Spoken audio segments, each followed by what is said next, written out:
Hello everyone, my name is Shaurya Kumar. I teach in class 4 and as you know NCERT class 4 EVS chapter 24 home and about का question answer करेंगे। और मैंने आपके लिए NCERT class 4 chapter 24 home and about का explanation video बना दिया हूँ। नहीं देखे तो लिंक डिस्क्रिप्शन में मिल जाएगा, आप जा करके देख सकते हैं। और मैंने पिछले चैप्टर 1 से लेकर के चैप्टर 23 का एक्सप्लेनेशन और क्वेश्चन आंसर का वीडियो बना दिया हूँ। अगर उतना भी नहीं देखें तो लिंक डिस्क्रिप्शन में मिल जाएगा, आप जा करके देख सकते हैं। तो चलिए हम लोग अपना NCERT class 4 chapter 24 home and about का क्वेश्चन आंसर शुरू करते हैं। तो हम लोग ने पढ़ा था कि जो मल्लू का घर था उसमें बहुत सारे एक्टिविटी चल रहे थे। चित्ता पर उनकी जो फैमिली थी वो 5 साल भर बाद उनके घर आ रही थी। 5 साल पहले चित्तापन को एक नौकरी लगी थी यूनाइटेड अरब एमिरेट्स के कैपिटल में, मतलब राजधानी शहर में कॉल्ड अबू धाबी में। वो वहीं रहते थे और वो वहीं से आ रहे थे। मल्लू और उसके अप्पा हैं जो कि एयरपोर्ट में उन्हें लेने आए। जब प्लेन लैंड हुआ तो जो पैसेंजर हैं वो अपना कलेक्ट कर रहे थे। थोड़ा समय इंतजार करना पड़ रहा था पैसेंजर को अपना लगेज के लिए, अपने सामान के लिए। और अंतिम में चित्तापन, कुंजम्मा और उसके 2 बेटे बाहर निकलते हुए दिखे। कितनी बड़े संटा और शशि हो गए, अप्पा ने कहा। उनके बहुत सारे सूटकेस और बैग टैक्सी में हम लोग ने फिट कर दिया, बहुत सारे थे। और वो मल्लू के घर के रास्ते निकल गए। संटा, तुम तो बहुत थक गई होगी इतनी लंबी जर्नी से, अप्पा ने कहा है कि अबू धाबी से इंडिया दूर है। मल्लू ने कहा, हम लोग नहीं थके हैं, है तो बहुत दूर, लेकिन हमारा जो फ्लाइट है वो 2 घंटे में ही पहुंचा दिया। जो फ्लाइट है वो बहुत ज़्यादा फास्ट उड़ता है, ये संटा ने कहा। मल्लू सरप्राइज हो गया। उससे याद आया कि जब वो स्कूल ट्रिप चेन्नई में गया था तो उसे लगभग 12 घंटे लगे ट्रेन से, और मैप में कोची और चेन्नई बिल्कुल पास में ही दिखते हैं। मल्लू, संटा और शशि एक दूसरे से बातें करने लगे एयरपोर्ट और घर के बारे में। मल्लू को ये याद आया था कि वो कितना मज़ा किया था स्कूल ट्रिप में। वो चाहता था कि संटा और भी कुछ बताए अबू धाबी की ट्रिप में। तो आगे हम लोग बढ़ते हैं तो डस्ट ऑल अराउंड, हर जगह ही डस्ट मतलब बादल ही बादल। Did you see many interesting things from that plane, asked Mallu. Mallu ने कहा कि तुमने तो प्लेन से बहुत सारी इंटरेस्टिंग थिंग्स देखे, और तो तुमने तो मैंने तो हर समय प्लेन से बिल्कुल बादल ही देखते रहा, और इतना ऊंचा उड़ रहा था कि बादलों के ऊपर हम लोग चले गए थे, संटा ने कहा। लेकिन जब हम लोग ऊंचाई पे जा रहे थे तभी हमें दिखा कि पूरे जगह सैंडी एरिया है। वहाँ का जो बालू है वो अलग अलग कलर में चेंज होते रहता है, अलग अलग कलर में चेंज होते रहता है, white, brown, yellow, red, black, और अलग अलग तरीके से। हम लोग माउंटेन्स को बस सैंड से ही, बालू से ही बने हुए देखे थे। वहाँ तो सैंड का ड्यून्स था, शशि ने कहा। मैंने बस सी शोर के पास ही बालू देखा है, मल्लू ने कहा। चित्तापन ने कहा कि तुम्हारे घर चलो, हम लोग आज विजिट करेंगे, तुम लोग भी हमारे यहाँ आना, ठीक है। उनका जो अबू धाबी कंट्री था वो डेजर्ट के एरिया में लोकेटेड था, और वहाँ जो कुछ ही दूरी में सिटी आ जाती थी और कुछ ही दूरी में सिटी आ जाती थी। ना तो पेड़ रहता था और ना तो ग्रीनरी था, ठीक है, बस बालू ही बालू था। मुझे तो सपना आता है कि कितना थिक ग्रीनरी और कूल वाटर है हमारे घर में, केरला में, कुंजम्मा ने कहा। मैं ये सब चीज़ बहुत लंबे समय बाद देख के बहुत खुश हो रही हूँ। बच्चे तो भूल ही गए हैं कि बारिश पड़ने पे कैसा लगता है, कैसा फील होता है। आप जानते होंगे कि जो डेजर्ट एरिया वहाँ लगभग पानी नहीं पड़ता, चित्तापन ने कहा। Water is really very precious over there, no rain, no river, no lakes, no ponds. वहाँ जो पानी है बहुत ज़्यादा प्रीशियस है, बहुत ज़्यादा, मतलब आप सोच सकते हैं वहाँ बहुत ज़्यादा पानी का यूज करना पड़ता है, लेकिन पानी का यूज ही करना पड़ता है उनको। बहुत ज़्यादा प्रीशियस है, वहाँ पानी का किल्लत है, ज़्यादा है, उन्हें पानी मिलना बहुत मुश्किल हो गया है। वहाँ ना तो बारिश पड़ता है, ना तो नदी है, ना तो लेक है, ना तो पॉन्ड्स है।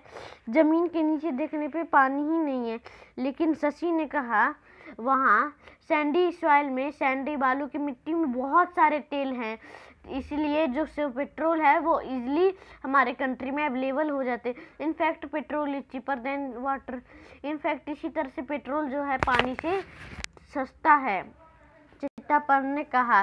बाय दिस टाइम इस टाइम हम लोग टैक्सी से मल्लू के घर पहुंच गए थे। संता और शशि सरप्राइज हो गए इतने सारे फ्रूट के ट्रीज को देख करके। Coconut, banana, jackfruit, papaya, betel nut, बहुत तरह के काइंड के पेड़ थे। शशि ने कहा कि हम लोग के यहाँ तो बस एक ही तरह का पेड़ रहता है, वो डेट पाल्म का मतलब खजूर का, और वही वहाँ डेजर्ट में बस उगता है। ये जो डेजर्ट है ये बहुत ज़्यादा कॉमन फ्रूट है, साधारण फ्रूट है, फल है। नाइस गिफ्ट एंड फोटोग्राफ्स, बहुत सारे गिफ्ट भी लाए थे उन्होंने और फोटोग्राफ्स भी लाए थे। मिलने के बाद कंचम्मा ने अपना बैग को अनपैक किया और बहुत सारे गिफ्ट उन लोगों के लिए निकाले।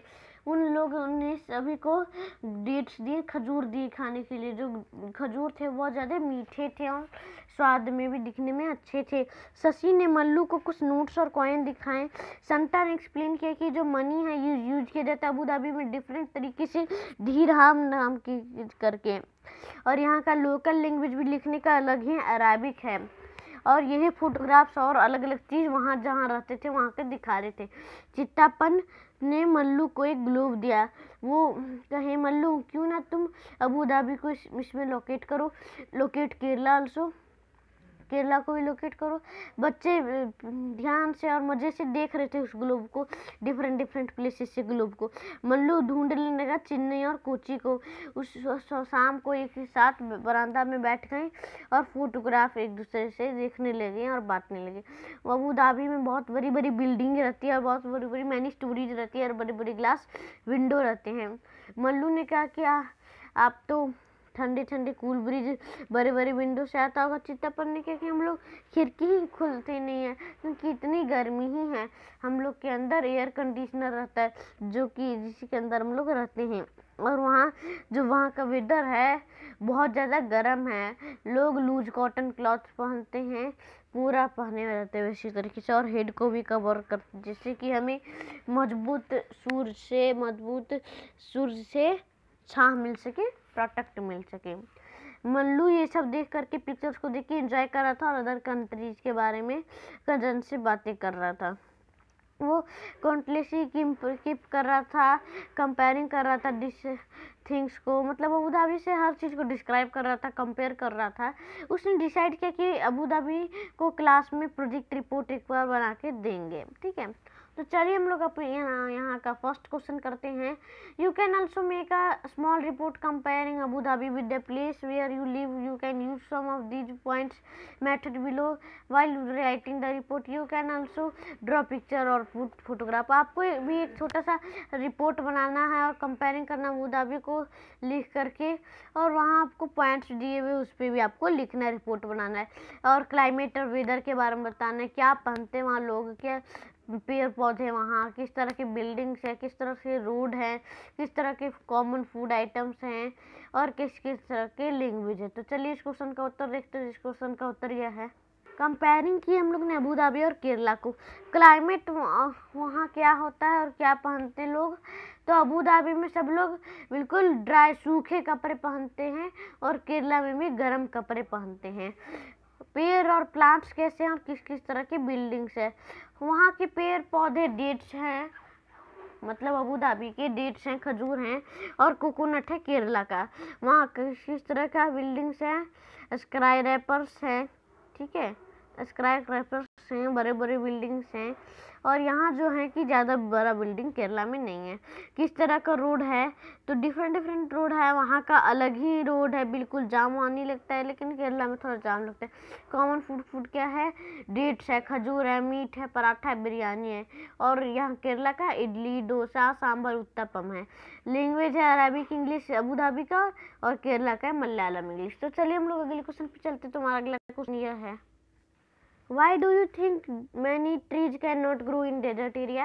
क्यों ना आप सोचते हैं कि बहुत सारे पेड़ हैं वो डेजर्ट एरिया में क्यों नहीं उगते हैं, तो इसके बारे में सोच के हमें बताइए। तो इस क्वेश्चन का उत्तर यह है, because of scarcity of water. वहाँ जो पानी का बहुत ज़्यादा स्कैर्सिटी है, बहुत ज़्यादा मजबूरी से ही पानी मिलता है। तो चलिए हम लोग अगले क्वेश्चन पे चलते। तो हमारा अगला क्वेश्चन यह है, do you have any relatives who lives in another country? क्या आपके कोई रिलेटिव्स, कोई परिवार वाले हैं जो कि अनदर कंट्री में रहते हैं? तो इस क्वेश्चन का उत्तर यह है one of my uncles lives in the UK. हाँ, एक जो मेरे अंकल हैं वो यूके में रहते हैं, यूनाइटेड किंगडम में रहते हैं। यूनाइटेड किंगडम का है, इंग्लैंड है उसका राजधानी, वहाँ है रहते हैं। तो चलिए हम लोग अगले क्वेश्चन पे चलते हैं। तुम्हारा अगला क्वेश्चन यह है How long that have they lived there? Did they go there for studies or for work? Was there any other reason? वो कितने साल वहाँ रहे हैं और वो क्या पढ़ाई के लिए गए हैं या काम के लिए गए हैं, और अदर रीजन भी तो बताइए। तो इस क्वेश्चन का उत्तर यह है Initially he went there for studies. After studies he is doing a job there. Initially वो अपने पढ़ाई के लिए गए हैं और पढ़ाई करने के बाद वो जॉब ले लेंगे। तो चलिए हम लोग अगले क्वेश्चन पे चलते हैं। तो हमारा अगला क्वेश्चन यह है look at this currency notes. यहाँ कुछ आपके करेंसी नोट्स हैं इंडिया के ही। Write the value of each note in the box near its picture. आपको यहाँ पिक्चर लिखा हुआ है हर नोट का और आपको उसका वैल्यू लिखना है। जैसे यहाँ आप ये नोट देख सकते हैं, ये नोट देख सकते हैं, ये नोट देख सकते हैं और ये भी नोट आप देख सकते हैं। तो चलिए सभी नोट्स के वैल्यू पता करते हैं। आंसर है ये जो 5 रुपीज़ वाला नोट है, ये फर्स्ट वाला 5 रुपीज़ का नोट था, सेकंड 10 रुपीज़ वाला नोट था, थर्ड 100 रुपीज़ वाला नोट था और फोर्थ 500 रुपीज़ वाला नोट था। तो अभी मेरे जो आंसर है उसमें ब्लैक एंड वाइट लिखा हुआ है। आप ड्राइंग जाकर के देख सकते हैं बुक में, वहाँ अच्छे से ड्राइंग है। यहाँ ड्राइंग है जो कि ब्लैक एंड वाइट है, इसलिए आप जाकर के ड्राइंग बुक में ही देखिएगा। और फर्स्ट का 5 रुपीज़ नोट था, सेकंड नोट का 10 रुपीज़ नोट था, थर्ड नोट का 100 रुपीज़ नोट है और फोर्थ है जो कि 500 रुपीज़ नोट है। तो चलिए हम लोग अगले क्वेश्चन पे चलते हैं। तो हमारा अगला क्वेश्चन यह है to which country does this currency belong? Hi did you know? ये किस कंट्री का करेंसी बिलोंग करता है, आपने कैसे पहचाना? तो इस क्वेश्चन का उत्तर यह है These notes belong to India. ये नोट्स इंडिया के हैं। Because Reserve Bank of India is written on the note. Because जो रिजर्व बैंक ऑफ इंडिया है वो हमारे नोट में लिखा रहता है, इंडिया के नोट में लिखा रहता है रिजर्व बैंक ऑफ इंडिया। तो चलिए हम लोग अगले क्वेश्चन पे चलते हैं। तो हमारा अगला क्वेश्चन यह है what picture can you see on the notes? इस नोट में आपने किस पिक्चर को देखा? तो चलिए इस क्वेश्चन का उत्तर देखते हैं। इस क्वेश्चन का उत्तर यह है इस फोटो में महात्मा गांधी हमें पिक्चर दिख रहा है। तो चलिए हम लोग अगले क्वेश्चन पे चलते हैं। तो हमारा अगला क्वेश्चन यह है can you find any number on the notes other than the value? क्या आप और नंबर के नोट्स फाइंड कर सकते हैं और अदर वैल्यू भी लिख दीजिएगा? तो चलिए इस क्वेश्चन का उत्तर देखते हैं। तो इस क्वेश्चन का उत्तर यही है it is serial number of the note. जो नोट में नंबर आते हैं वो सीरियल नंबर्स में होते हैं। तो चलिए हम लोग अगले क्वेश्चन पे चलते हैं। तो हमारा अगला क्वेश्चन यह है do you think that two notes can have the same number? क्या दोनों नोट में सेम नंबर का है क्या? तो चलिए इस क्वेश्चन का उत्तर देखते हैं। तो इस क्वेश्चन का उत्तर यह है no, two notes of the same denomination can not have the same number. No, नहीं, दोनों नोट्स का सेम डिनोमिनेशन नहीं होता है तो दोनों नोट्स का सेम नंबर भी नहीं होगा। तो चलिए हम लोग अपने अगले क्वेश्चन पे चलते हैं। तो हमारा अगला क्वेश्चन यह है take a 10 rupees note and observe it carefully. How many language can you see on the note? ध्यान से उस किसी 10 रुपये वाला नोट को लीजिए और उसे ध्यान से देखिए, उसमें कितने लैंग्वेज लिखे हुए रहते हैं, आप उसे कितने लैंग्वेज देख पा रहे हैं नोट में। तो चलिए इस क्वेश्चन का उत्तर देखते हैं। तो इस क्वेश्चन का उत्तर यह है there are 15 language one and key see on the note. ये जो नोट है 10 रुपये का, इसमें 15 लैंग्वेज लिखे हुए हैं, मैं देख पा रहा हूँ जैसा। तो चलिए हम लोग अगले क्वेश्चन पे चलते हैं। तो हमारा अगला क्वेश्चन यह है right the name of the bank given on the note. आप नाम पता कीजिए उस बैंक का जो कि आपको नोट देता है। तो चलिए इस क्वेश्चन का उत्तर देखते हैं। तो इस क्वेश्चन का उत्तर यह है रिजर्व बैंक ऑफ इंडिया एक बैंक है जिससे कि हमें नोट दिया जाता है। तो चलिए हम लोग अगले क्वेश्चन पे चलते हैं। तो हमारा अगला क्वेश्चन यह है मैच द कॉइन। इन कॉइन्स को मैच कीजिए और पता कीजिए। How many of these coins do you recognise?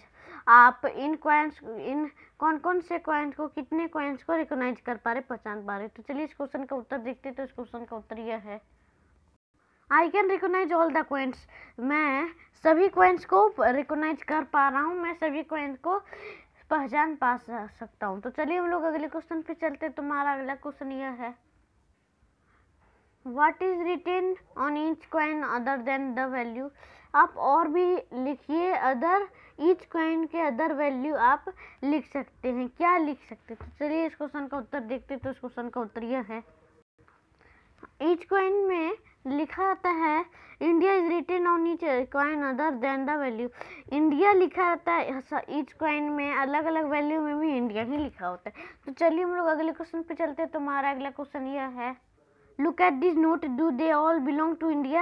Put a circle around notes that are not Indian, find out which country do they belong to। आप इन notes को देखिए, अब बताइए कि इसमें सारे इंडिया से बिलोंग कर रहे हैं, जो इंडियन नहीं है उन्हें सर्कल कर दीजिए और बताइए कि ये किस देश से बिलोंग करे। तो चलिए इस क्वेश्चन का उत्तर देखते हैं। ये हमारा अंतिम क्वेश्चन है, लगता है हाँ हमारा इस क्वेश्चन का अंतिम है। तो चलिए हम इस क्वेश्चन के उत्तर देखते हैं।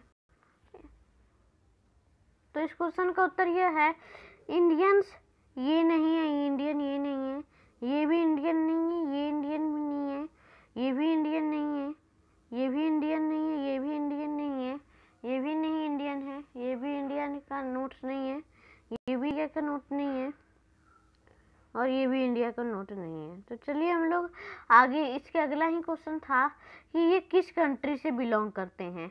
तो ये जो आपका पहला नोट था मैं आपको दिखा देता हूँ, यहाँ ब्लैक एंड व्हाइट, आप जाकर के बुक में भी देख सकते हैं। फर्स्ट नोट था वो इंग्लैंड का था, सेकंड था इंडिया का, थर्ड था यूएसए का, फोर्थ था यूएसए का, फिफ्थ था ओमन का, सिक्स्थ था इंडिया का, सेवन्थ था चाइना का, एट्थ था ओमन का, नाइन्थ भी चाइना का था और 10th भी चाइना का था, 11th भी चाइना का था, 12th भी इंडिया का था और 13 भी इंग्लैंड का था। तो चलिए हम लोग इस वीडियो को यहीं एंड करते हैं, क्योंकि हमारा सारा क्वेश्चन एंड आंसर हो गया है इस चैप्टर का, चैप्टर 24 होम एंड अवार्ड का। तो चलिए हम लोग अगले वीडियो में मिलेंगे NCERT class 4 chapter 25 spicy riddles के एक्सप्लेनेशन को आंसर के वीडियो में। तब तक के लिए अलविदा लेता हूं। इस वीडियो को लाइक कर दीजिए, शेयर कर दीजिए और सब्सक्राइब कर दीजिए मेरे चैनल को, जिससे कि मेरे लेटेस्ट वीडियो के नोटिफिकेशन आपके नोटिफिकेशन सेक्शन में आ जाए। तब तक के लिए अलविदा लेता हूँ। जय हिंद, जय भारत, बाय।